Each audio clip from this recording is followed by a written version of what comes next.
I had all these issues and hung around the wrong people and got in trouble, stole a beer truck. And, so I was telling this, oh, woe is me story. And so Bill listened to me and he said, hey, listen, he went into wherever his briefcase was. And he said, listen, I want to show you this book. He says, it's the greatest miracle in the world by Og Mandino. And he goes, listen, you need to go to a bookstore when you leave here.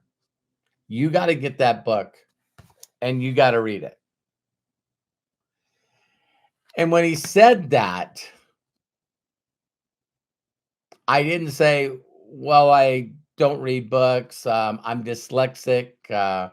I went to special, I was the guy that rode the short bus and I was in special classes because of being dyslexic. They didn't know how to dissect, or what is it, label me doing that. I knew immediately that what he was telling me I needed to do, that I was going to follow. And so I did it right away. In fact, that was like on a Saturday afternoon. I'll never forget that day. And I went and got this book and I sat down and read it. And because of my difficulty in reading, the blessing that I got in the superpower is retention, right? So I'm reading this thing word for word, just reading word for word for word. And then all of a sudden it gets to this chapter 9 that I seen Craig posting, And for those of you that have had it up to here with organized religion, this has nothing to do with organized religion. So if you allow a lot of things to pop up into your mind that stops you from listening to people, just understand that that's your decision. And I just want to ask you, how do you know that? How do you know that?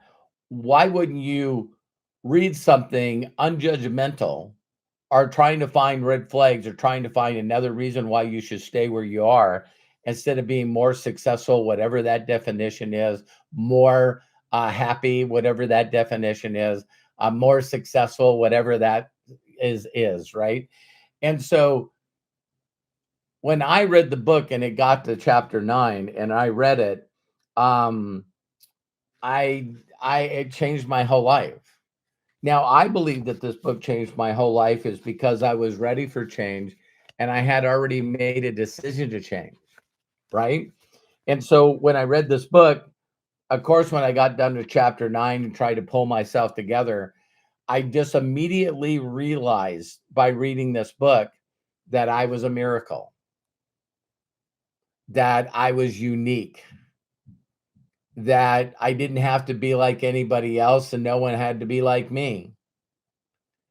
And that I really, truly, because I believed in that being a miracle, I believed I could do anything that I needed to do. All of a sudden, I wasn't worried about all the things that I labeled in the past.